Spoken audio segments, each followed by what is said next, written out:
Hello everyone, welcome back to our channel all in one Telugu channel by Meena. Welcome back to one more vlog.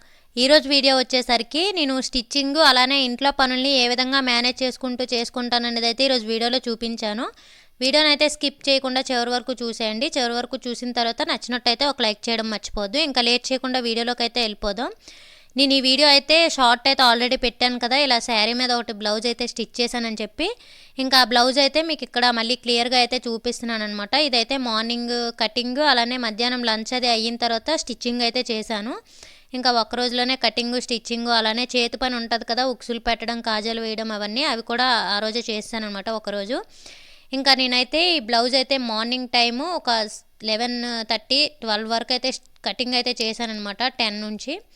ఇంకా తర్వాత మధ్యాహ్నం వంటకు అది prepare చేసేసి lunch కోసం, ఇంకా తర్వాత లంచ్ అది చేసిన తర్వాత మధ్యాహ్నం అయితే మళ్ళీ స్టిచ్చింగ్ అయితే చేశాను. ఈవినింగ్ 6 ఇలా అయ్యేసరికి స్టిచ్చింగ్ అయితే కంప్లీట్ అయిపోయింది అనమాట మొత్తం. ఇంకా బ్లౌజ్ అయితే మీకు ఒకసారి ఇక్కడ కూడా క్లియర్గా చూపించేస్తున్నాను, ఫ్రంట్ టు బ్యాక్ అంతా కూడా. నేను ఆల్రెడీ షార్ట్ అయితే పెట్టాను, ఎవరైనా చూడని వాళ్ళు ఉంటే షార్ట్లో అయితే క్లియర్గా చూడండి. ఇంకా శారీ కూడా అదనమాట. శారీ అయితే ఇంకా పాల్స్ అవి వేయాలి, అలానే సైడ్ అదంతా స్టిచ్ చేయాలి. ఇంక ఈ విధంగా అయితే ఈవినింగ్కి ఈ విధంగా స్టిచ్చింగ్ అయితే కంప్లీట్ అయింది. ఇంకా ఈవినింగ్ టైం అయితే నేను మార్నింగ్ యాక్చువల్గా మధ్యాహ్నం టైంలో కానీ ఏదో ఒక టైంలో మాపింగ్ అది చేసుకుంటాను. ఇంకా ఆ రోజు బ్లౌజ్ అది స్టిచ్ చేయడం వల్ల ఇంకా మాపింగ్ అవ్వలేదు కనుక ఈవినింగ్ టైం ఒకసారి ఇంట్లో వ్యాక్యూమ్ అంతా పెట్టేశాను అనమాట. 6 ఇలా స్టిచ్చింగ్ కంప్లీట్ అయిన తర్వాత వ్యాక్యూమ్ పెట్టేసిన తర్వాత ఈ విధంగా ఇల్లంతా కూడా మాపింగ్ అయితే చేస్తాను. మీకు అదంతా అయితే ఇంకేం క్లియర్గా అయితే ఏం చూపించలేదు. ఇంక ఇక్కడైతే నేను మనీ ప్లాంట్ బాల్కనీలో ఉండేది కదా, ఆ మనీ ప్లాంట్ని అయితే ఈ విధంగా బెడ్రూమ్లో వెంటిలేటర్స్ ఉంటాయి కదా, అక్కడైతే పెట్టానమాట. మాకు అక్కడ ప్లేస్ కూడా కబోర్డ్ లాగా వచ్చి ఉంటుంది. ఇంకా మేము ఆ హోల్స్ అన్నీ కూడా ఈ విధంగా వెలుతురు బాగా వస్తుందని కార్డ్బోర్డ్స్తో కవర్ చేసి ఆ విధంగా మనీ ప్లాంట్ అయితే బాగా కిందకి పొడవుగా పెరుగుతుంది. ఇంకా అందుకని చెప్పి ఆ ప్లేస్లో అయితే పెట్టేశాను. ఇంకా మాపింగ్ అన్నీ అయ్యేసరికి నాకు 7:30 అయ్యిందనమాట టైము. ఇంకా తర్వాత అయితే నైట్ డిన్నర్కి అని చెప్పి రైస్ పెట్టాను, అలానే మా రాకీకి అయితే చికెన్ అయితే పెట్టేశాను అనమాట. ఇంకా మాకు మార్నింగ్ అయితే బంగాళదుంప కూర అయితే వండాను, అది ఆల్రెడీ అయిపోయింది. ఇంకా నైట్కి అయితే కొద్దిగా చికెన్ తెచ్చుకొని ఫ్రై చేసుకుందామని చెప్పి చికెన్ అయితే తీసుకొచ్చాము. మేము 1/2 కిలో అయితే చికెన్ తీసుకొచ్చామన్నమాట. మేము ఎప్పుడు కేజీల్లో తెచ్చేస్తాము మార్నింగ్కి నైట్కి. ఇంకా ఫస్ట్ టైం అనమాట 1/2 కిలో తేవడం. మాకు ఎంత వస్తుంది అనేది కూడా పెద్దగా ఐడియా లేదు, ఇంకా కొద్దిగా వచ్చింది. ఇంకా కొద్దిగా అయితే ఫ్రై అయితే చేస్తున్నాను. మీకు ఈ ఫ్రై రెసిపీ కూడా చూపిస్తాను. మేము ఆ రోజు ఫ్రై అయితే ఈ 1/2 కిలో చికెన్కి అయితే చేసాము. టేస్ట్ అయితే ఎక్సలెంట్గా వచ్చిందనమాట. చాలా సింపుల్, ఎటువంటి మసాలాలు కానీ ఏమీ వేయనవసరం లేదు.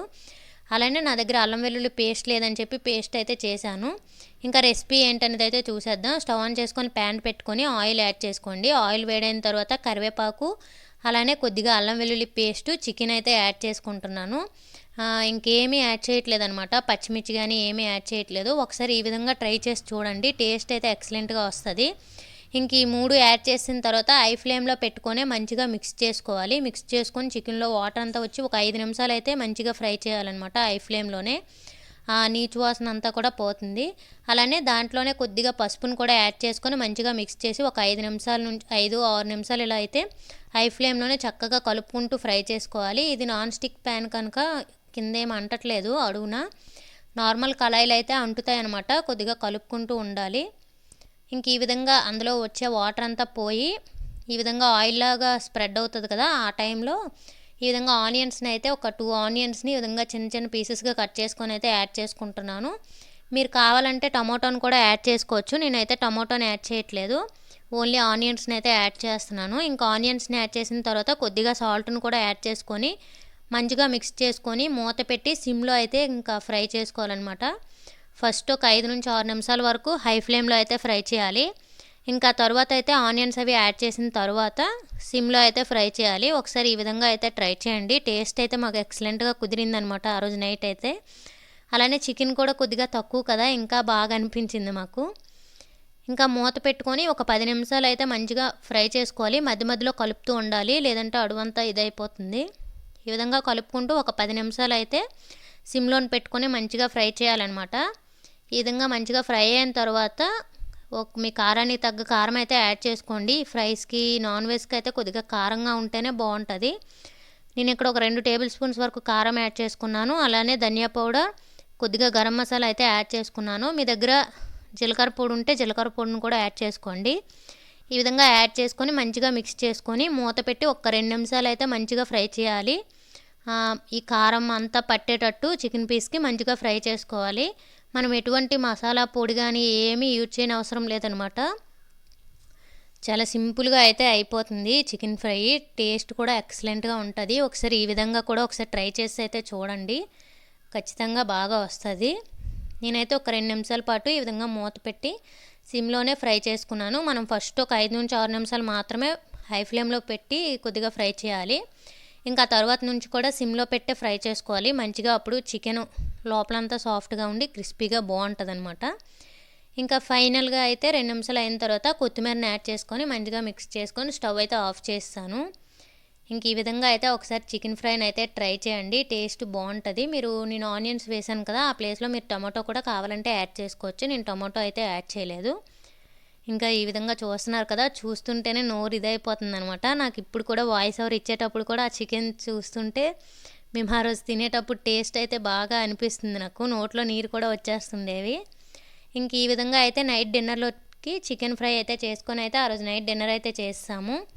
ఇంకా డిన్నర్ అంతా అయిపోయిన తర్వాత ఇంకా కిచెన్ అయితే ఈ విధంగా ఉంటుంది. ఇప్పుడు దీని అంతటిని నీట్గా క్లీన్ చేసి అయితే పెట్టుకోవాలి.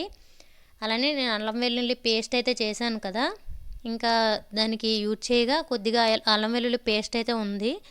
ఇంకా నేను అల్లం వెల్లుల్లి పేస్ట్ ఈ విధంగా కొద్దిగా లిడ్ అది టైట్గా ఉండే బాక్సుల్లో వేసుకొని అయితే పెట్టుకుంటాను ఫ్రిడ్జ్లో. మనకు అప్పుడే స్మెల్ అది బయటకు రాకుండా ఉంటుంది. మనము ఓపెన్గా పెట్టేసినా లేదంటే ఏమైనా లిడ్స్ అవి కొద్దిగా లూజ్ ఉండేటట్టు ఉండే బాక్సెస్ ఉంటాయి కదా, అలాంటి దీంట్లో కూడా ఈ అల్లం వెల్లుల్లి పేస్ట్ అది వేసుకుంటే ఆ స్మెల్ అంతా కూడా ఫ్రిడ్జ్లో మిగతా ఐటమ్స్కి కూడా ఆ స్మెల్ అనేది పట్టేస్తుంది అనమాట. మనం ఏది తీసినా సరే అదే స్మెల్ వస్తుంటుంది. నేను అందుకనే ఈ చిన్న బాక్స్లోనే కొద్దిగా టైట్గా ఉంటుంది ఈ లిడ్ కూడా అని, ఇంకా అందుకని చెప్పి ఈ బాక్స్లోనే అల్లం వెల్లుల్లి పేస్ట్ అయితే వేసుకొని మూత పెట్టి ఫ్రిడ్జ్లో అయితే పెట్టుకుంటాను. ఇంక ఇది అయిపోయిన తర్వాత ఇంకా గిన్నెలు అవన్నీ ఉన్నాయి కదా, వాటన్నింటినీ నీట్గా క్లీన్ చేసి అయితే పెట్టుకుంటాను ఇప్పుడు. అలానే మాకు నైట్ టైం అయితే పెద్దగా కుకింగ్ ఏమి ఉండదు. ఓన్లీ రైసు, మా రాకెట్ చికెను, అలానే పాలు మాత్రమే ఉంటుంది అనమాట డైలీ. ఎక్కువ టైము మేము మార్నింగ్ టైమే కుక్ చేసుకుంటాము. అలానే ఇక్కడ వాతావరణం కూడా చల్లగానే ఉంటుంది కనుక పాడైపోవడం అలా ఏమి ఉండదు.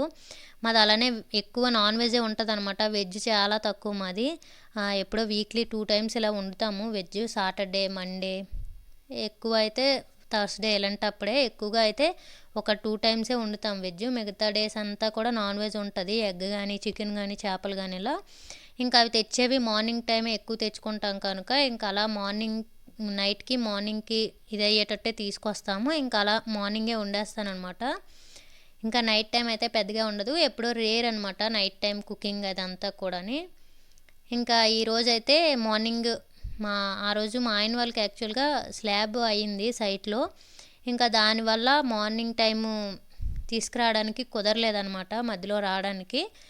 ఇంకా లంచ్ టైంలో వచ్చారు, ఒకళ్ళు రావడం వాళ్ళు వెళ్ళడం అలా ఎవరో ఒకరు ఉండడం వల్ల ఇలా రావడం వెంటనే వెళ్ళిపోవడం అయిందనమాట. అందుకే ఇంకా మార్నింగ్ టైం అయితే పొటాటో కర్రీ అయితే వండేసాను. ఇంకా నైట్కి అయితే చికెన్ తెచ్చుకున్నాము. ఇంక ఈ విధంగా డిన్నర్ అంతా కూడా ఇంకా చికెన్ కూడా ఆ రోజు 7:30 ఇలా అయ్యిందనమాట. ఆ స్లాబ్ అంతా అయ్యి ఇంటికి వచ్చేసరికి ఇంకా ఆ టైంలోనే తెచ్చారు. ఇంకా వంట అయ్యేసరికి 8-8:30 అయిపోయింది. ఇంకా అప్పుడు వెంటనే వేసుకొని అయితే తినేసామన్నమాట. మాది డిన్నర్ కూడా వేగంగానే అయిపోయింది.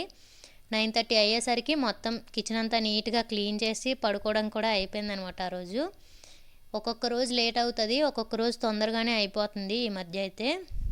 ఇంకా కిచెన్ అంతా కూడా సామాన్లన్నీ ఇప్పుడు సింక్లో పెట్టేసి, ఇంకా నేను ఇక్కడ బాస్కెట్ ఉండేది కదా గిన్నెలు వేసుకునేది, ఆ బాస్కెట్ అయితే చెప్పాను కదా టేబుల్ మీద పెట్టుకున్నానని చెప్పి, ఇంకా అక్కడే టేబుల్ మీద కింద క్లాత్ అది వేసి పెట్టేస్తున్నాను. ఇక్కడ క్లీన్ చేసిన గిన్నెలన్నీ వేసుకోవడానికి అని చెప్పి అక్కడ టైల్ అదంతా కూడా నీట్గా క్లీన్ చేసేసి అక్కడ తోమిన గిన్నెలన్నీ వేసేసి తర్వాత తీసేసి మళ్ళీ ఆ బాస్కెట్లో అయితే వేసేస్తానమాట.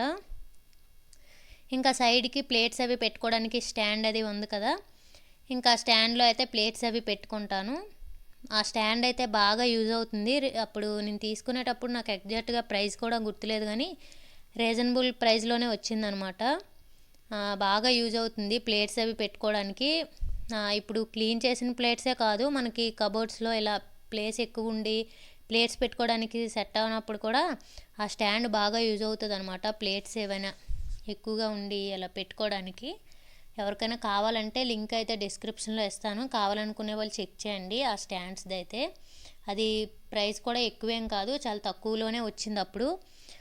ఇప్పుడు కూడా అంతే ఉంటుంది నాకు తెలిసి. ఇంక ఈ విధంగా కిచెన్ గిన్నెలన్నీ కూడా నీట్గా క్లీన్ చేసి అయితే పెట్టేస్తున్నాను. ఇంక ఈ గిన్నెలన్నింటినీ కూడా బాస్కెట్లో వేసుకొని ఇంకా కిచెన్ అంతా నీట్గా స్టవ్ అంతా కూడా క్లీన్ చేస్తాను అనమాట. అలానే ముందు వీడియోస్లో ఎవరో కామెంట్స్లో అడిగారు, మీవి కిచెన్ వెనక అదే స్టవ్ వెనక ఉండే టైల్స్ అవన్నీ కూడా జిడ్డు పట్టి ఉండవా అని చెప్పి. నేను యాక్చువల్గా డైలీ క్లీన్ చేస్తాను అనమాట స్టవ్, దాంతోపాటు వెనక టైల్స్ అన్నీ కూడా నీట్గా డైలీ క్లీన్ చేస్తాను. దానివల్ల జిడ్డు పట్టినట్టు ఏమి ఉండవు మావి డైలీ క్లీన్ చేయడం వల్ల. ఇంకా కొంతమందికి కిచెన్ ఉండే ప్లేస్లో ఇలా విండోస్ అది వస్తాయి కదా, గ్రిల్స్ వచ్చిన విండోస్ అలాంటివి, ఇంకా అవైతే బాగా దారుణం అనమాట. మేము ఒడిస్సాలో ఉండేటప్పుడు అలానే వచ్చాయి. ఇంకా వాటిని క్లీన్ చేయడానికి చాలా కష్టమయ్యేది. ఇలా టైల్స్ ఉండడం డైలీ క్లీన్ చేస్తాను కనుక పెద్దగా జిడ్డు పట్టినట్టు ఏమి ఉండవు, నీట్గానే ఉంటాయి. ఇంక ఈ విధంగా కిచెన్ అంతా నీట్గా క్లీన్ చేసేసిన తర్వాత భోజనం చేసిన టేబుల్ అయితే ఉంటుంది కదా, ఇది కూడా మంచిగా క్లీన్ చేసి పెట్టేస్తాను. నైటే కొద్దిగా నీట్గా క్లీన్ చేస్తే మార్నింగ్ లేసినప్పటికీ కొద్దిగా పీస్ఫుల్గా ఉంటుంది అనమాట, అన్నీ నీట్గా ఉంటే. నాకు ఎందుకో ఎక్కడక్కడ అలా వదిలేసే కంటే కొద్దిగా నీట్గా చేసి పెట్టుకోవడం అంటే ఇష్టం అనమాట. అంటే మరీ ఎలా పడితే అలా ఉంటే నాకు నచ్చదు, కొద్దిగా నీట్గానే పెట్టుకుంటాను ఏదైనా సరే. మరీ ఓపిక లేకపోతే అది అలా వదిలేస్తాను, కానీ లేదంటే మంచిగానే చేసి పెట్టుకుంటాను అనమాట. ఈ విధంగా టేబుల్ అంతా క్లీన్ చేసేసి పొడి క్లాత్తో కూడా నీట్గా క్లీన్ చేసి అయితే టేబుల్ పెట్టేస్తాను.